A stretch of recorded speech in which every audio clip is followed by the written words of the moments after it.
우리는 역사상 가장 중요한 시점을 지나고 있습니다. 하나님께서는 하나님의 일을 하시기 전에 사람을 준비시키셨음을 우리가 알고 있습니다. 하나님 말씀은 마지막 때에 대추수, 대부흥의 때가 있다고 분명히 예언하고 있습니다. 아멘. 하나님의 말씀이 그대로 성취될 것을 믿습니다. 예레미야 눈물은 잠자는 교회와 영혼을 깨우기 위해 노력하고 있습니다. 이 가슴 뛰는 일에 함께 하길 원하시는 분은 카카오 채널로 연락 주시기 바랍니다. 당신은 위대한 하나님의 사람입니다.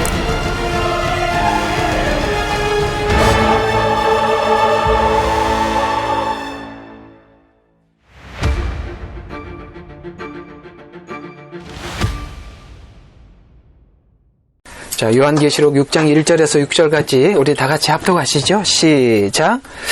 또 그 어린 양이 그 봉인 가운데 하나를 여실 때 내가 보고 내가 들으니 네 짐승 가운데 하나가 천둥 같은 소리로 말하기를 와서 보라 하기에 내가 보니 보라 흰 말 한 마리가 있는데 그 위에 탄 자가 활을 가졌더라. 그에게 한 면류관이 주어졌고 그는 나가서 정복하려 하더라.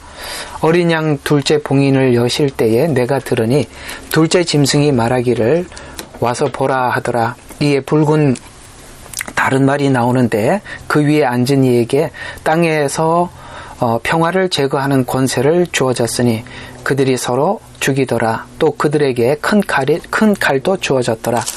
자, 어린 양이 셋째 봉인을 여실 때 내가 들으니 셋째 짐승이 말하기를 와서 보라 하더라. 그리하여 내가 보니 검은 말 한 마리가 있는데 그 위에 탄 자가 그의 손에 저울을 가졌더라. 그때 네 짐승이 한가운데 한 음성을 들었는데 말하기를 밀 한 대가 한 데나리온이요 보리 석 대가 한 데나리온이라 하고 또 너는 기름과 포도주는 손상하지 말라 하더라. 아멘.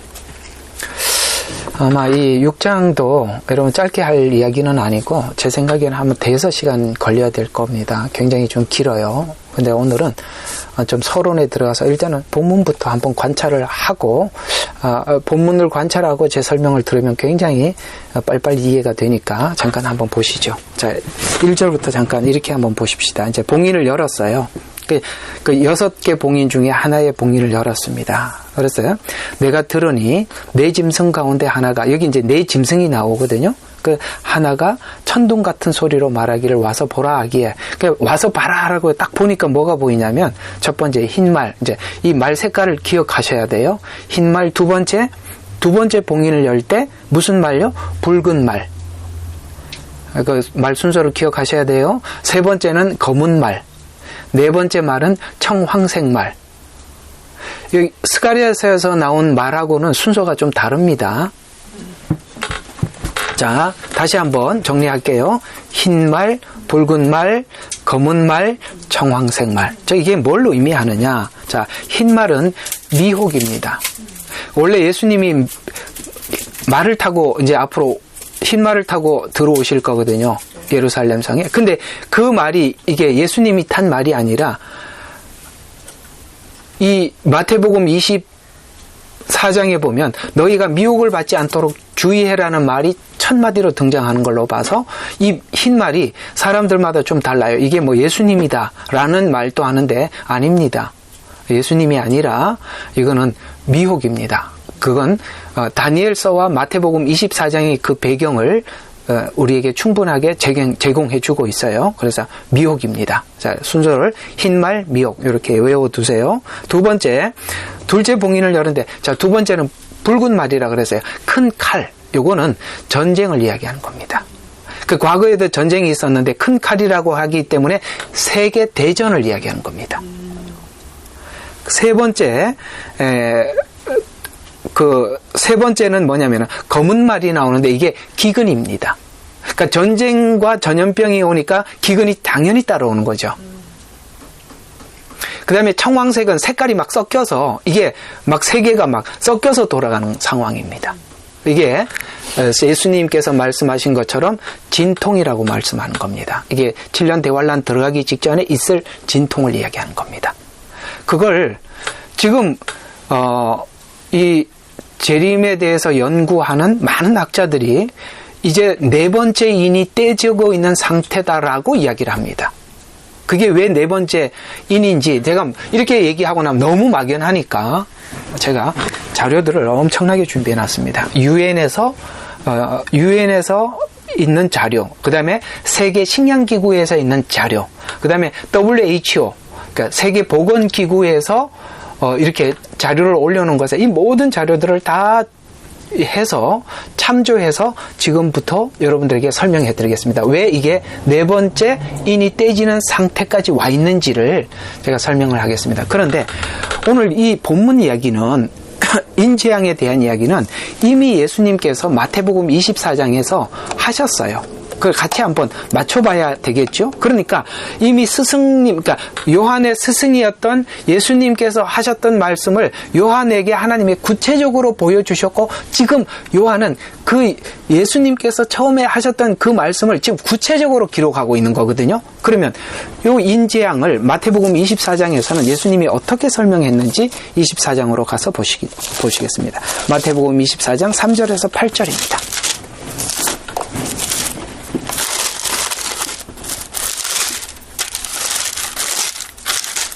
마태복음 24장 3절에서 8절. 자, 주께서 올리브산에 앉으셨을 때 제자들이 조용히 와서 말씀드리기를 언제 이런 표적이 있겠으며, 그 다음에 주께서 오실 표적과 세상 끝의 표적이 어떤 것이 우리에게 있는지 지금 느닷없이 제자들이 이렇게 질문하는 게 아니에요. 오실 표적, 세상 끝, 이런 말을 왜 한다고요?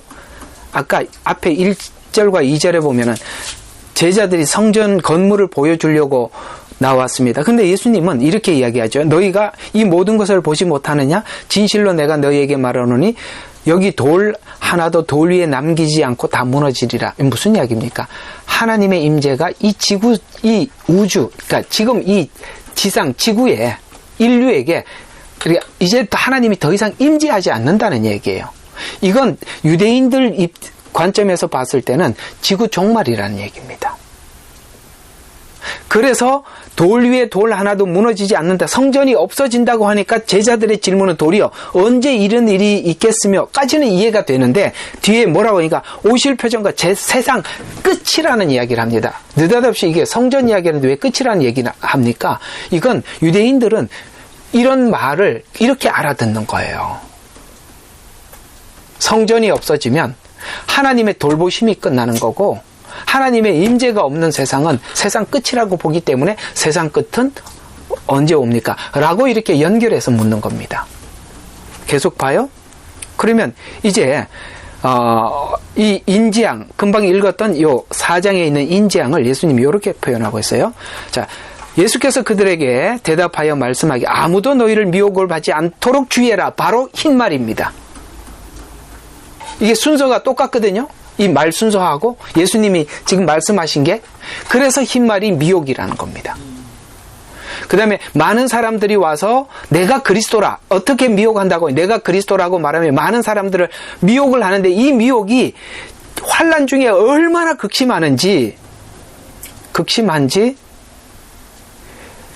24절에 보면 거짓 그리스도와 거짓 선지자들이 일어나서 큰 표적과 이적을 보여주면, 할 수만 있으면 택한 받은 자들도 미혹할 만큼 미혹이 너무나도 강력해진다는 거죠. 그래서 그리스도가 여기 있다 저기 있다 믿지 말라는 말, 내가 지금 어디 몇 절에 있죠? 빨리 좀 찾아봐요. 여기 있죠. 24절. 24절? 26절. 26절. 아, 그 밑에 있었구나. 예. 보세요. 더 읽을 걸 그냥 멈춰서 할까요? 예. 25절부터 봐요. 보라, 내가 미리 너희에게 말하였노라. 그러므로 그들이 너희에게 말하기를, 보라, 그가 광야에 있다 하여도 나가지 말고, 보라, 골방에 있다고 하여도 믿지 마라. 아시겠습니까? 마지막에는요, 26절. 23절에 있어요. 23절에도 한 번 더 있구나. 예, 여기 있다, 저기 있다. 이게 무슨 말이냐면, 마지막 종말이 되면 미혹이 너무나도 극심해져서 자기가 그리스도라고 하는 사람이 여기저기서 나타난다는 거예요. 그래서 기사와 표적으로 나타날 뿐만 아니라 골방에 있다, 광야에 있다 이렇게 이야기를 하는데 여러분 주님은 그렇게 있지 않고 우리가 모든 사람이 보는 눈앞에서 재림하는 겁니다. 그래서 사람이 그리스도라고 하는데 믿지 말라는 거예요.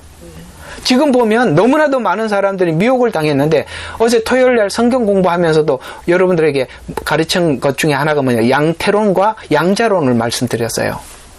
양태론 때문에 나온 이단은 여호와 증인이 대표자입니다. 예수님의 인성을 부인하죠. 양태론은 예수님의 인성을 부인하는 겁니다. 요한일서에 이단이 거짓말 하는 자가 누구뇨? 누가 거짓말 하는 자? 예수님께서 인간으로 온 것을 부인하는 자가 아니뇨? 이게 뭐 양태론에서 나온 거예요. 하나님은 역할을 잘해요. 구약에서는 성부 하나님으로 역할을 했고, 우리를 구원을 하실 때는 성자 예수님으로 오셔서 십자가에 죽으셨고, 그 다음에 나중에는 성령으로 오셔. 그래서 일체 삼위예요. 이게 양태론이에요. 일체. 몸은 하나인데 막 성부로 나타났다, 성자로 나타났다, 성령으로 나타났다. 이게 거짓말이에요. 일체 삼위. 아니에요. 기독교 교리는 삼위일체입니다. 그 세 분이 다르다 이 말이에요. 또 하나는 양자론이 있어요. 양자론은 뭐냐면 이런 이야기입니다. 메시아가 피조물이라는 거예요. 그래서 인간으로 미리 보내줬다가, 그래서 예수님을 이렇게 이야기해요. 원래 인간 예수로 왔는데 30살이 되었을 때 하나님이 메시아로 선택을 했다는 거예요. 일체 삼위나 삼위일체가 같은데. 근데요, 양자로 왔다. 그래서 이 양자론의 대표로 우리가 눈으로 보고 있는 게 이만희 같은 인간입니다. 자기를 메시아로 선택했다는 거예요. 그래서 메시아가 막 나타나는 거예요. 그래서 마지막 때는 막 골방에도 나타나고, 야, 사람들이 알지 못한 저기 있는 저 사람이 메시아라고 골방에 있다고 소개하고, 저 광야에 많은 사람들 대중 앞에 나타나기도 하고 믿지 말라는 거예요. 어떤 형태로 나타나느냐면 숨어서 나타나기도 하고 드러내서 나타난다는 거예요. 아니요. 계시록에는 예수님이 우리 모두 다 공중에 재림하셨다가 휴거당하고 그 다음에 마지막 7년 대환란 후에 지상으로 내려오시는 걸로 선명하게 알고 계셔야 됩니다. 그런 식으로 오시는 거예요. 그래서 너무너무 미혹이 강력할 걸 말씀하고 있어요. 그래서 지금 이렇게 평범하게 우리가 평상시에 명성을 쌓고 교리를 정립하고 복음에 대해서 딱 정확한 이해를 하고 이렇게 가셔야 됩니다. 이거는 이 마지막 때 싸움은요 아주 치열합니다. 택한 자까지, 하나님이 선택한 자까지 미혹하러 들어올 정도니까 이 마지막 때 미혹은 매우 대단하다는 거 기억하시기 바랍니다. 그래서 자, 정리를 합니다. 자, 전쟁, 그러니까 흰말 미혹, 전쟁 붉은 말, 기근 검은 말, 그 다음에 전염병. 이 전염병에 대해서 우리가 한번 겪었죠. 이 전염병에 대해서 할 말이 많아요. 여기 보면 나중에 이제 합시다. 요거는 할 얘기가 많아요. 그 다음에 사망. 근데요, 전쟁보다 앞으로 학자들이 이야기하는 얘기로는 전쟁보다 전염병으로 사망할 사람이 훨씬 많다고 이야기합니다. 왜 이게 전염병이 그토록 마지막 때 엄청나게 심각한지 말씀을 드리겠습니다. 그런 이야기 오늘 다 실제적인 이야기만 쭉 준비를 했습니다. 자, 그래서 재난이라는 말의 의미, 재난의 시작이라 이렇게 말씀하셨는데, 이 재난이라고 말씀하셨던 이 재난이 어떤 의미에서 원어에서 기록되어 있냐면, 인재앙은 재림과 세상 끝이 오기 위해서, 인재앙은 재림과 세상 끝이 오기 위해서, 쉽게 말해서 7년 대환란에 들어가야 세상 끝이 오니까 그거 오기 위해서 해산의 진통이 시작될 것을 오늘 금방 읽었던 말씀에서 시작하고 있어요. 그래서 다니엘서는 69일회를 끝으로 예수님 십자가에 죽으신 것이 69일회가 끝났어요. 그리고 2000년 이상이 지금 지나가고 있고, 이제는 2000년 이상이 지나가고 나는데 이제 종말이 될 때 진통이 시작될 것이다 라고, 이 진통의 절정과 함께 한 일회가 열리게, 막 진입하게 될 것이라고 이미 다니엘서 9장이 끝이죠. 9장 끝부분에 이렇게 설명을 하고 다니엘서가 막을 내리는데요. 9장 25절과 26절은 예루살렘이 복원되고 건축하라는 그 명령이 나오는 때부터 메시아 통치자까지 77주와 62주가 그러니까 7 더하기 60이니까 69주를 이야기하는 거예요. 그러니까 이거는 예수님 십자가 못 박힐 때까지를 요게 다니엘서 9장 25절에서 이렇게 말하고 그 거리와 그 성벽이 재건되리니 요건 뭐냐면 여기서 딱 완전히 끊어버리고 2000년 시간은 어디 간지 없어져 버렸어요. 요 지금 다니엘서 예언은 없어진 상태에서 바로 어디로 들어가느냐면 그 거리와 성벽이 재건되리니 제3성전을 이야기하고 있어요. 여기에 굉장히 긴 시간이 없어졌다는 걸 아셔야 돼요. 왜 이렇게 다니엘서는 이렇게 설명을 하냐면 하나님은 지금 다니엘에게 자기 민족에게 설명하기 때문에 그렇습니다. 이스라엘에게 설명을 하기 때문에 이스라엘 나라가 없어졌기 때문에 끊어져 버린 거예요. 근데 지금 우리가 대체 신학으로 공부를 하다 보니까 이어져 왔다고 계산을 했기 때문에 전부 다 예언서가 빗나가 버린 거예요. 끊어졌다 이 말이에요. 그래서 2주 후에는 메시아가 끊어질 거예요. 십자가 죽으심이죠. 그래 자신을 위해서가 아니요. 또 장차 올 통치자 백성이 도성과 성소를 장차 올 그 통치자는 적그리스도예요. 그래서 그 통치자가 와서 도성과 성소를 파괴하리니 그 끝은 홍수로 뒤덮일 것이요. 이건 뭡니까? 하나님께서 이제 그 적그리스도를 홍수로 뒤덮는다는 것은 마치 노아 홍수 때 심판을 한 것처럼 심판하신다는 거예요. 그래서 그 전쟁 끝에는 황폐함이 정해졌다는 거예요. 여러분 이건요. 하나님이 7년 환란은 정해놓은 시간이라 아무도 피해갈 수가 없어요. 정해졌느니라 라고 이야기하고 있어요. 그러면 이 한일의 진통의 시작의 진통은 지금 시대하고 연결해서 한번 읽어봐야 돼요. 오늘 이게 왜 진통인지 설명을 한번 해보자는 거죠. 그러면 지금 시대와 읽어보면은 그러면 한일의 전초전 딱 우리가 개막식을 딱 하듯이 이게 이제 서서히 이게 시작되었습니다 하고 우리에게 딱 선명하게 이렇게 쫙 보여줬던 게 뭐냐면 이스라엘의 회복입니다. 그래서 회복 전후에 있었던 미혹의 전쟁들을 살펴보면 미혹하는 일은 초대교회부터 원래 있었지만 이 미혹이 매우 적극적이고 구체화된 것은 이스라엘의 독립연도 곧 1948년 이후부터예요. 그래서 이 1948년 이후부터 드디어 사람들이 이 요한계시록을 눈여겨보기 시작했습니다. 요한계시록만 연구하는 분들이 있어요. 그분들은 정말 우리보다 훨씬 많은 지식이 있을 겁니다. 그러나 그것을 1948년 이후부터 아주 적극적으로 살펴보기 시작했어요. 그들은 모두가 진통의 시작이라고 보고 있습니다. 그러면 그 전초전에 보면은 48년 이스라엘이 회복하기 이전에 두 번의 전쟁이 있었어요. 하나는 1차 대전, 2차 대전이죠. 그래서 1, 2차 대전을 겪으면서 계시록의 예언에 관심을 가지고 들여다보기 시작했는데 이 전쟁은 1차 대전을 잠깐 좀 설명을 하면은 1차 대전은 1914년 7월 27일부터 1918년 11월 11일 총 4년 반 정도 전쟁을 했어요. 4년 반. 이렇게 자세히 적은 이유는 두리뭉실하게 말하지 않으려고 이렇게 자세히 적었습니다.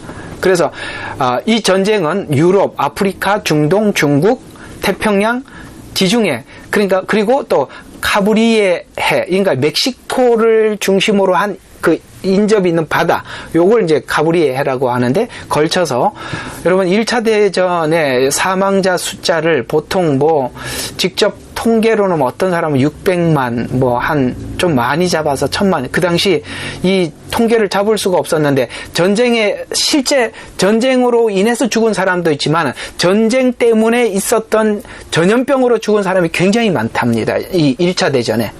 그래서 그냥 평균 잡아 한 820만 정도로 보고 있습니다. 그런데 2차 대전은 지금 아까 1차 대전에서 전쟁했던 지역보다 훨씬 확대되었어요. 아까 말씀드린 그 지역보다 더 확대된 지역이 어디냐면 아프리카 지역까지 확대되었고 대서양, 인도양까지 확대되었어요. 굉장히 큰 대전입니다. 그래서 이 2차 대전은 약 6년 정도 전쟁을 했었는데 이것도 집계가 안 돼요. 그래서 보통 적게는 5천만, 많게는 한 7천만으로 보는데 왜 이렇게 집계를 잡냐면 실제 전쟁 때문에 죽은 것보다는 전쟁 중에 기근이나 먹을 게 없어서 죽었거나 혹은 전염병으로 죽은 사람까지 사망자 숫자로 보았을 때 7천만까지 본다 이 말입니다. 그래서 굉장히 많은 인구가 죽었는데 여러분 아시다시피 8월 15일 일본이 항복으로 인해서 2차 세계대전이 끝났습니다. 그런데 여기서 1차, 2차 세계대전에서 우리가 유의해서 봐야 할 것은 2차 세계대전이 1945년에 끝났단 말이에요. 그런데 1, 2차 세계대전 이후에 어떤 일이 있었냐 이거죠. 그것은 바로 1948년, 45년에 끝났는데 48년에 이스라엘이 독립선언을 합니다. 놀랍죠? 그러니까 1, 2차 세계대전은 무엇과 연관이 있냐면 이스라엘의 알리야 운동과 연관이 있는 거예요. 그래서 이 예언서에 기록된 그 내용 그대로 하나님께서 이것을 통해서 진통의 시작을 우리에게 알린 것입니다. 큰 칼이 1, 2차 세계대전 안에서 아까 두 번째 뭐죠? 붉은 화평을 제한다 그랬지 않습니까? 그래서 화평했던 것이 재해지고 민주진영과 공산진영으로 나누어졌다가 이제 좀 이따 다시 설명하겠습니다만 이제 어떤 식으로 화평이 재해지느냐면 이 민주진영이 세력을 잡고 있었어요. 미국을 중심으로 민주진영이. 그러다가 민주진영의 종주국이었던 미국이 이제는 이스라엘을 대적해야 될 터키나 이란, 그 다음에 또 어디죠? 그 나라들하고 이게 서서히 이제는 이렇게 손을 잡고 확대해 나감으로써 이제는 미국이라는 나라가 우리가 알다시피 이게 세계의 과거에 가지고 있던 힘만큼 되지 않고 서서히 이렇게 무너져 가고 있습니다. 미국 자체에서도 선거 문제도 그렇고 이렇게 이게 다 뭐냐면 지금 평화를 제거한다라는 말이 단순히 전쟁으로뿐만 아니라 이런 방식으로 안정된 평화가 사라져 가고 있다 이 말입니다. 요즘 보면 막 속상하지요.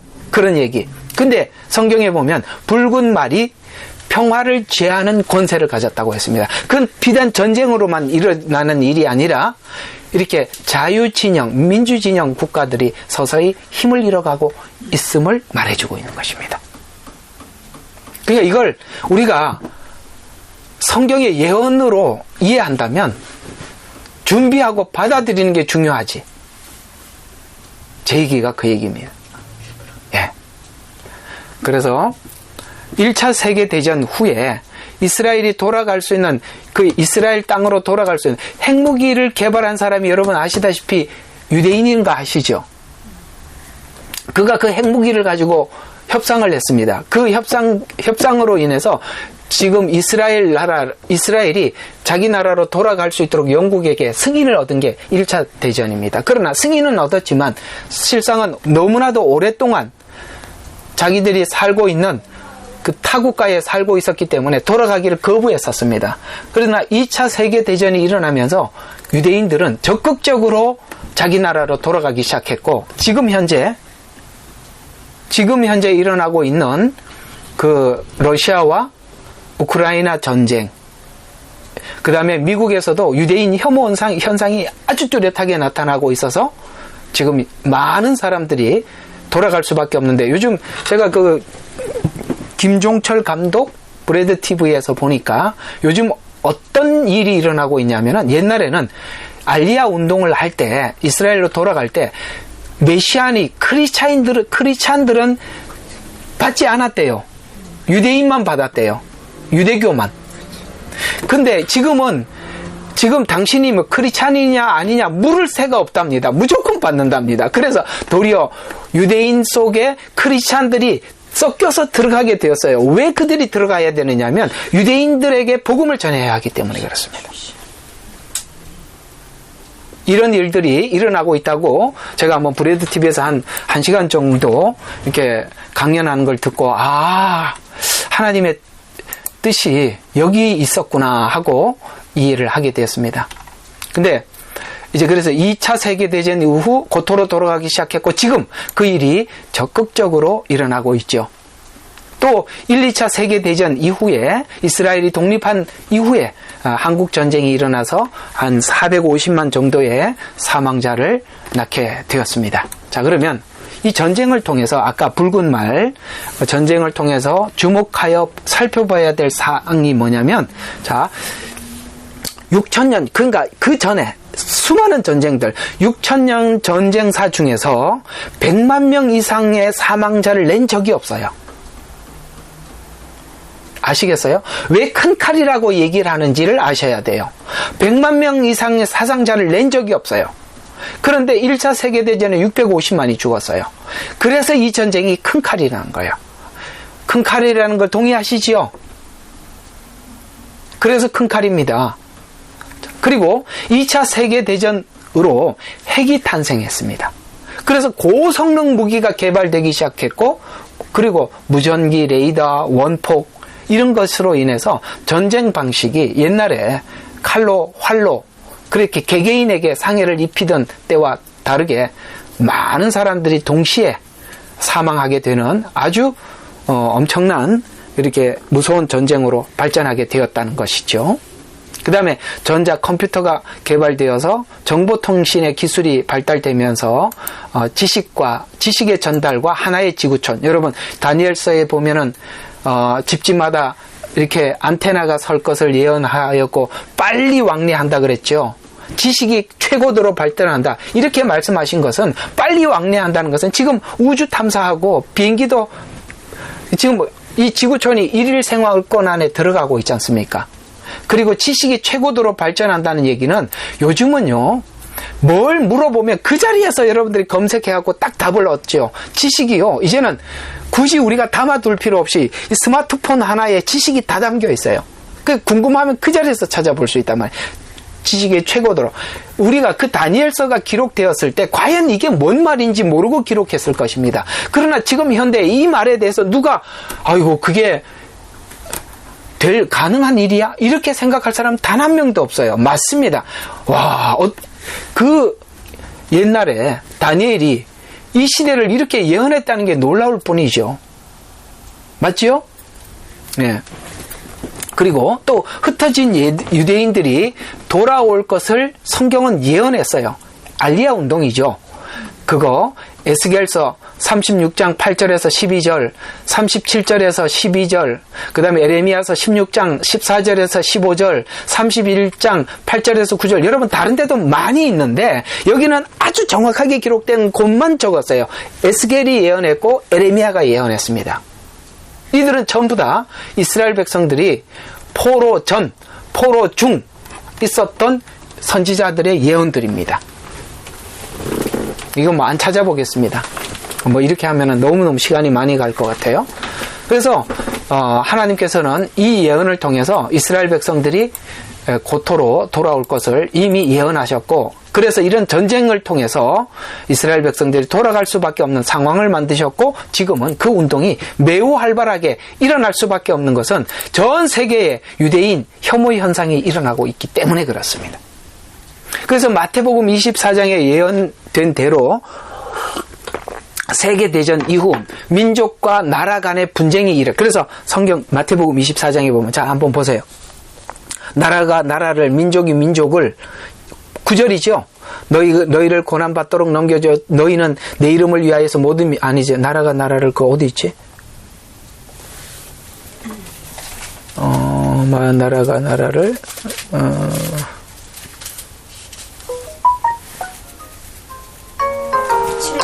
주의 7절입니까? 아 주님 이거 그렇게 안 꺼져. 예, 7절에 있다면 한번 보세요. 예, 여기 민족이 민족을 대적하고 나라가 나라를 대적하고 보세요. 전쟁, 6절에 보면은 전쟁과 전쟁의 소문을 들었어요. 전쟁 이후에 무슨 일이 일어나냐면 민족 분쟁이 있답니다. 순서대로 잘 적어놨습니다. 세계대전 이후에 민족 분쟁이 어떻게 일어났는지 그대로, 이 예언대로 그대로 갔습니다. 한번 볼까요?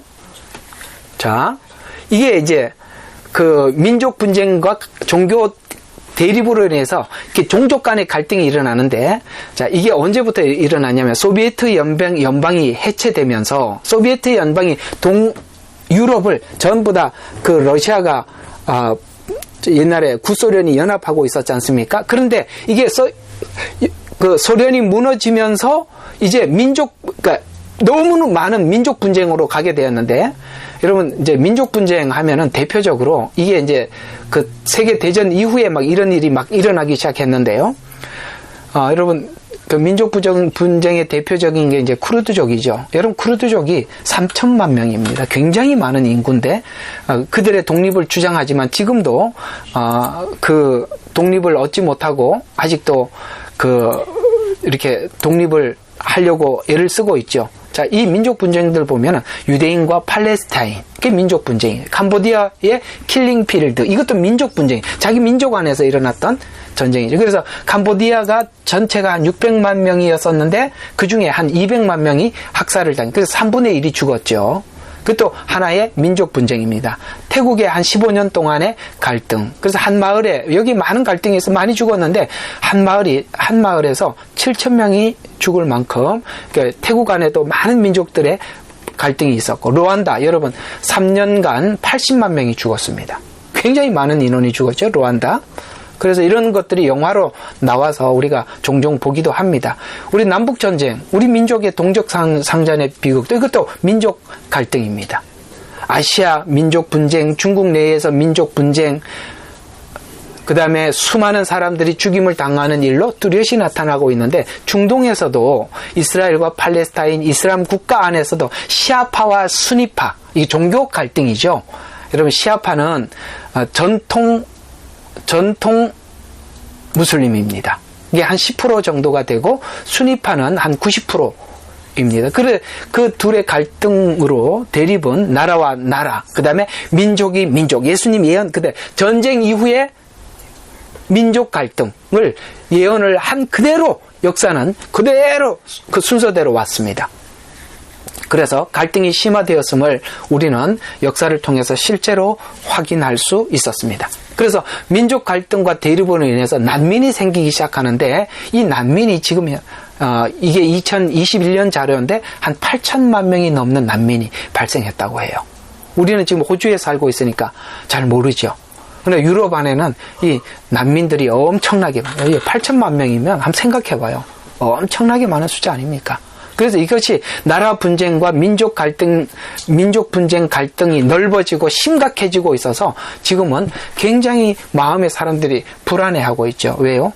그로 인해서 테러 위협으로 이어지고 있기 때문에 그렇습니다. 또 이렇게 갈등의 원인이 뭐냐? 냉전이 종식된 20세기 말부터 아까 말씀드린 것처럼 자유, 인권, 민주주의를 가장 중요한 가치로 생각했지만 지금은 자유민주주의 가치가 점점 퇴색되어 가고 있고, 민주주의 종주국이었던 아까 말씀드렸던 이스라엘의 적대적인 나라였던 이란, 터키, 중국, 러시아, 요 연대가 긴밀하게 이루어져 가면서, 여러분 지금 우리가 보면, 여러분 우리가 아는 사람은 다 알죠. 미국하고 중국하고 으르렁 하는 것 같지만 뒤에서 협력하고 그런 게 있습니다. 그거는 겉에서 보는 거하고 또 달라요. 요번에 대만을 누구죠? 하원 의원장, 그 여자, 이름 또 생각이 안 나네. 갔다가 갈등이 지금 최고도에 달해가지고 지금 항공모함이 서로 막 대만을 둘러싸고 있지 않습니까? 미 항공모함 3대, 그 다음에 중국 항공모함 2대, 타이완을 둘러싸고 지금 얼마 전에 미사일도 타이완 넘겨서 날리고 그래갖고 일본이 지금 화들짝하고, 하여튼 지금 난리인데, 지금 러시아하고 우크라이나 전쟁, 그 다음 전쟁이 중국과 대만 전쟁이라고 이미 시나리오가 짜져 있었어요. 이건 다 뭘 이야기하느냐면, 예, 나라와 나라의 전쟁, 민족과 민족 내전, 그 다음에 국제전, 이런 전쟁들이 성경에 이것이 전부 다 뭐라고요? 재난의 시작이라. 아시겠습니까? 재난의 시작이라. 여러분, 하나님을 믿고 하나님의 예언을 믿는다면 나중에 그 일이 오면 준비하자 그런 게 아니라, 믿는 사람은 지금부터 믿고 준비하는 거예요.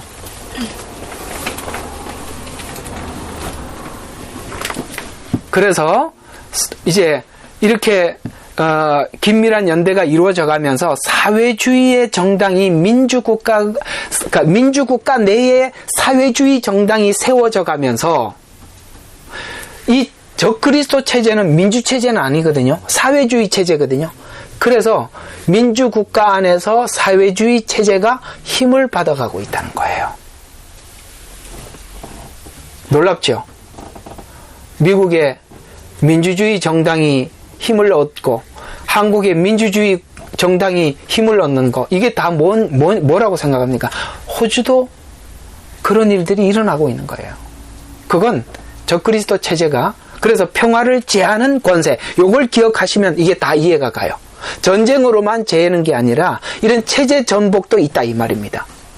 그래서 이 일들은 하나님의 정하신 때가 있기 때문에 일어난 일들이에요. 그러니까 하나님이 정해놓고 예언대로 일어난. 그래서 지금은 예언대로 화평이 제거되는 시간에 화평을 가지고 살아야 할 그리스도에게는 깊이 있고 말씀만 의존하는 정말 깊은 영성이 지금은 필요한 겁니다.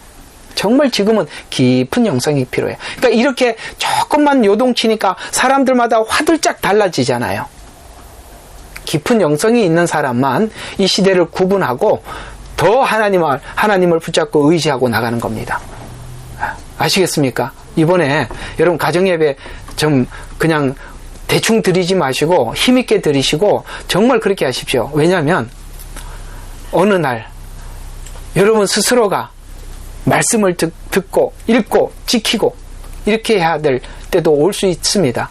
이런 훈련들은 너무나도 중국 교회는 잘 돼 있는데 이런 데는 너무 그런 부분이 약해요. 하세요. 스스로 내가 일어서는 법을 배우셔야 합니다. 자, 그럼 두 번째, 지금 전쟁을 이야기했고, 자, 그 다음 말이 무슨 말? 검은 말, 기근입니다. 자, 기근에 대한 이야기를 좀 한번 해볼게요. 오늘 여기 본문에 보면 한 데나리온의 밀 한 대요, 또 한 데나리온의 보리 세 대. 그러니까 보리가 좀 많네요, 그죠? 똑같은 여기는 한 대고 여기는 세 대니까. 그래서 식량난으로 식량이 폭등한다는 뜻이에요.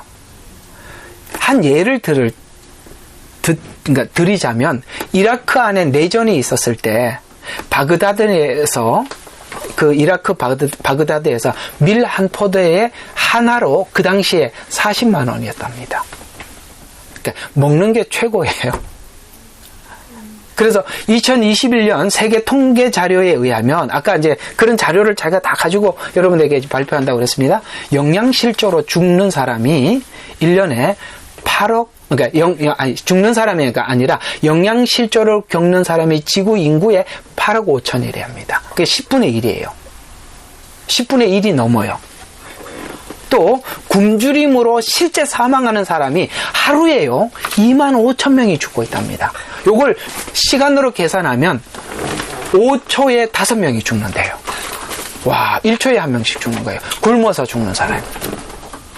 이게 지금 한국이나 호주나 중국도 그래도 지금 그런 대로 괜찮아요? 이게 이해가 가냐 이 말이에요. 근데요, 저번에 한번 메뚜기 재앙 한번 온 거 아시죠? 그게 메뚜기가 막 중국으로 막 오고 있다고 막 오리를 10만 마리를 보내주겠다. 메뚜기 잡아면 안 보냈는 거 아세요? 왜 안 보냈냐면 거기 기온이 안 맞아갖고 적응을 못한답니다. 그 오리가. 그래서 못 보냈다고 그러는데 여러분, 메뚜기가 하루 먹는 식량이 사람이 먹는 식량의 3만 5천 명분을 먹는데요. 그러니까 메뚜기만 안 먹어도 지금 굶어 죽는 사람이 먹고 사는 거야. 이게 재앙이라는 거예요. 성경에 보면 메뚜기 재앙 여러분 10가지 재앙에 나오죠? 이런 이야기들은 전부 다 과거에 있었던 재앙을 그대로 답습하는 겁니다. 자, 2차 세계대전 이후에 만성적인 기근이 시작돼요. 여러분, 2차 세계대전 이후에 우리가 생각해 볼 때 지금 식량이 이렇게 잘 정리되고 보급이 서로 이렇게 잘 되는 것 같잖아요. 그런데 놀랍게도 UN 식량기구에서는 그렇게 발표하지 않았어요. 도리어 2차 세계대전 이후에 만성적인 기근이 시작되었다라고 발표를 했어요.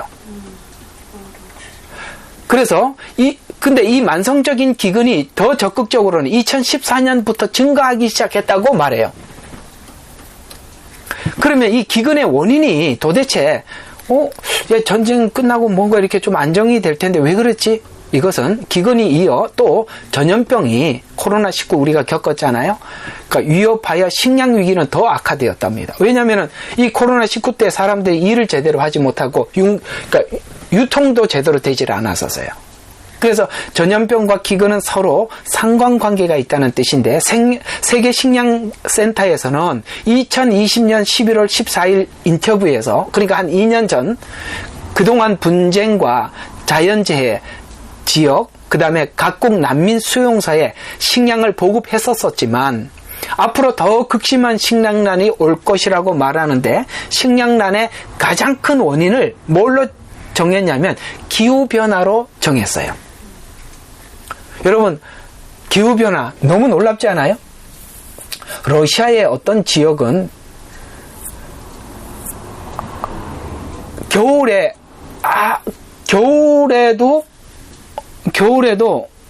여름에 제일 더울 때가 20도랍니다. 제일 더울 때가 20도랍니다.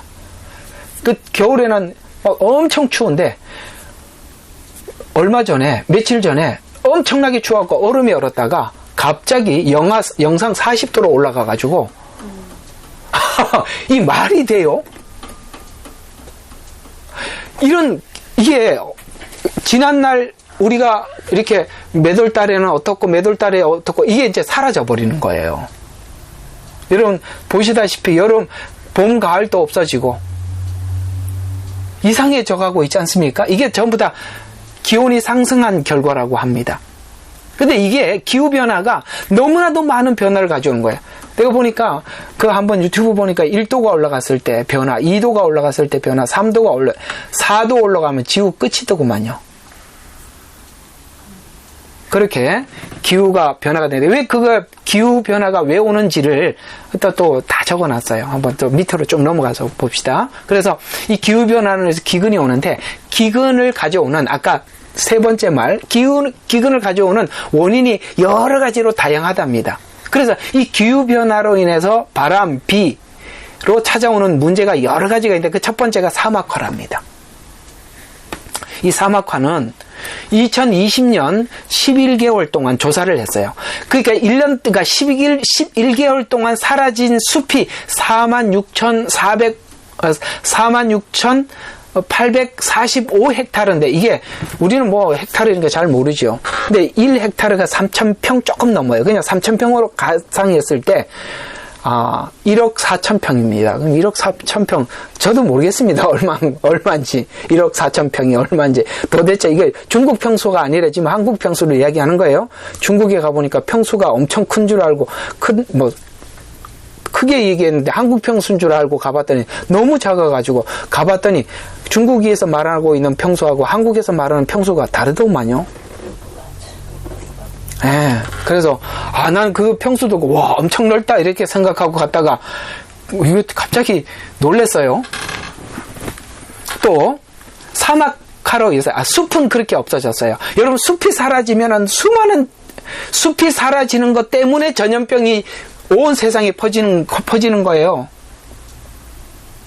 또 하나 사막화로 인해서 토지가 이렇게 사라지는데요. 이게 다 기후변화 때문에 일어나는 원인이 기후변화랍니다. 이게 11개월 동안 10만 헥타르가 없어졌는데 3억 평이에요. 나도 이게 얼마나 사이즈인지 전혀 감이 안 잡힙니다. 또 이 산불이 사막화의 또 원인이 된답니다. 그래 요즘은 보면 여러분 캘리포니아에서 미국에서 막 불이 한번 났다 그러면은 막 몇 개월을 타고, 여기도 그랬지 않습니까? 호주에도. 그래서 이 산불이 사막화의 원인이 된다고 나와 있는데, 기후변화로서 더위로 사망하는 사람들이 많아지고 있어서 화산 또는 산불로 인해서, 산불이 나면은 버섯 구름이 형성이 되는데, 버섯 구름 상상해 보시면 이렇게 쭉 이렇게 넓게 퍼져 있는 거겠죠.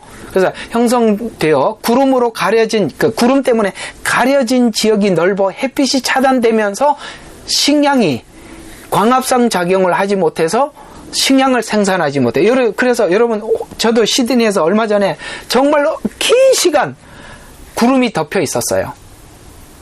햇빛이 나니까 아유, 살 것 같더라고요. 그게 한 막 15일 이렇게 계속 컴컴하니까 사람이, 와, 정말 힘들었습니다.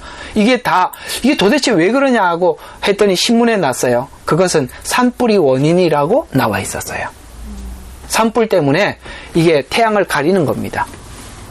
그래서 기후변화는 폭염, 가뭄을 가져와서 산불이 일어나 사막화가 빠르게 일어나서 자연스럽게 식량난의 문제로 이어질 것이다. 그래서 이렇게 식량값이 올라간다 이 말입니다. 또 두 번째, 여기 조금 좀 더 합시다. 그러니까 물이 고갈된답니다. 도시화가 되면서 물을 많이 사용하게 돼. 그래서 지금은 사람들이 물을 엄청 사용해요. 막 농약을 많이 쓰니까 과일 하나 먹어도 엄청 닦아서 쓰지 않습니까? 공업용수, 지금 많은 물건을 만들어내야 되니까 공업용수가 엄청나게 필요해요. 그래서 삶의 질이 높아지면서 가정 공업용수가 많이 없어지는데, 자, 이것은 나사, 미 한국우주국에서 발표했는데 전 세계의 지하수가 말라가고 있어요. 그래서 여러분 가끔씩 무슨 홀이 생겨갖고 막 갑자기 뭐죠? 슈퍼마켓 중간에 쑥 빠져 들어가고, 그죠? 차가 가다가 갑자기 쑥 홀이 생겨갖고 빠져 들어가고, 이런 일들이 전부 다 이 지하수가 고갈돼서 그 공간이 생겨서 나타나는 현상이라고 합니다. 또 골드만삭스, 이거는 이제 다국적 투자은행에서 다음 석유는 물이라고 발표했습니다. 물. 이제는 석유가 문제가 아니라 물이 문제랍니다. 먹을 물이 없대요. 그래서 온난화로 호수는 고갈되어 가고 있고, 호수의 90%의 물이 줄어있어요. 여러분 조금만 관심을 가지고 유튜브 보시면 이 호수에 물이 줄은 것을 보여주고, 많은 부분들이 90%가 줄었다는 걸 확인할 수 있어요. 미국은 1200년 만에 대가뭄이 시작되었다고 발표했고, 이 강에 있는 물도 40%가량 줄였다고 합니다. 이상하죠? 옛날에 우리가 있을 때는 강에 물이 많았는데 지금 가보면 물이 없어요. 이로 인해서 캘리포니아는 여러분 아시겠지만 거기에 쌀이 엄청나게 많이 생산되는 곳입니다. 캘리포니아에서만 56조 6천만 규모의 농업 생산량이 줄었다고 합니다. 그래서 물의 고갈은 자연스럽게 기근과 연관돼서, 아시겠죠? 기후변화, 그 다음에 물 고갈, 그래서 지금까지 대부분의 전쟁은 식량 문제로 발생했답니다. 그래서 기후변화와 식량 문제는 전쟁과 분쟁으로 이어질 수밖에 없는 구조를 가지고 있답니다. 그래서 세계 산악의 빙하들은 세계 인구 절반의 수분을 공급했지만 소멸되어 가고 있고, 가뭄과 물 부족으로 이어지고 있는데, 2050년경, 제 생각에는 2050년경 저는 제 살아있는 동안 주님이 오신다고 확신하고 있습니다. 그러나 어쨌든 학자들은 그래요. 2050년경에는 담수의 양이 3분의 2로 줄어버린다. 지금 있는 물의 3분의 1만 남는데요. 그래서 세계 인구의 50억 명이 신선한 물을 공급받지 못할 거라고 발표했답니다. 그래서 이 물로 인해서 식량 이런 것 때문에 전쟁이 일어나는데, 이걸로 인해서 일어나는 댐 문제로 물을 확보하려고 댐을 건설하는데, 이 댐이 한 나라만 지나가는 게 아니라 여러 나라를 간통해서 지나가다 보니까 나라마다 분쟁이 엄청 심해요. 그래서 그냥 요거 나열해서 한번 이렇구나 하고 그냥 읽어만 보라고 좀 적어놨는데요. 나일강 때문에 에티오피아, 이집트, 수단이 분쟁이 일어나고, 겐지스강 때문에 인도, 네팔, 중국, 방글라데시가 분쟁이 일어나고, 메콩강, 그것 때문에 미얀마, 태국, 베트남, 캄보디아, 중국, 라오스, 이게 또 워낙 길어요. 그 다음에 요단강 때문에 이스라엘, 요르단, 시리아, 레바논이 분쟁이 일어나고, 티그리스강하고 유브라등, 이건 중동의 젖줄이잖아요. 거기에 이라크, 시리아, 터키가 분쟁하고. 왜냐하면 물이 이렇게 고갈되는 걸 너무나도 뻔히 아니까 서로 물을 확보하려고. 그래서 분쟁이 일어나고 그런 거예요. 식량, 그러니까 먹을 거 앞에 장사가 없는 거예요. 그러니까 물, 식량 이런 것 때문에. 따라서 전쟁과 기근과 전염병은 자연스럽게 따라오는 겁니다. 기후변화 때문에 전부 다 일어나는 일인데, 전염병은 긴밀한 역학관계를 가지고 있어요. 그래서 셋째인에서 말하는 기근의 문제가 사막, 가뭄, 전쟁과 깊은 연관이 있다. 아멘? 정리가 됐지요? 아직도 이만큼 남았는데 이거 오늘 다 못하겠네. 전염병. 그래도 예배는 여러분들에게 시간을 잘 지켜주는 게 중요하다고 생각합니다. 다음 주에 전염병, 코로나19를 보낸 여러분, 전염병이 앞으로 코로나19는 장난이라는 거 여러분에게 말씀을 드리겠습니다. 조금 여러분들에게 미리 좀 설명을 해드리자면, 빙하가 녹는데 빙하가 되면서 사실은 그 안에 수많은 바이러스들이 빙하 속에 잠자고 있답니다. 그 녹으면서 우리가 생각지도 못했던 전염병들이 생길 거랍니다. 숲이 사라지면서 숲에 있는 그 지역에 한정되어 있던 그 전염병들이 이제 다른 곳에 도시로 막 이동을 하면서 이 전염병이, 예를 들어서 열대지방에만 있던 전염병이 여기도 뜨거워지니까, 다른 지역이 뜨거워지니까 전염병이 자연스럽게 옮겨진답니다. 그래서 지금 많은 전염병들을 퇴치는 했지만 새롭게 계속 찾아오는 전염병을 인간이 해결할 길이 없답니다. 그런데 성경에 보면, 신명기에 보면 너희들이 죄를 지을 때 하나님께서 전염병으로 심판하신다는 말씀이 있죠. 이 전염병은 하나님의 심판의 도구입니다. 성경에서 찾아보면 그렇게 되어 있어요. 자, 다음 주에 전염병 하고, 그 다음에 사망의 영. 마지막 네 번째가 뭐라고요? 청황생말, 사망.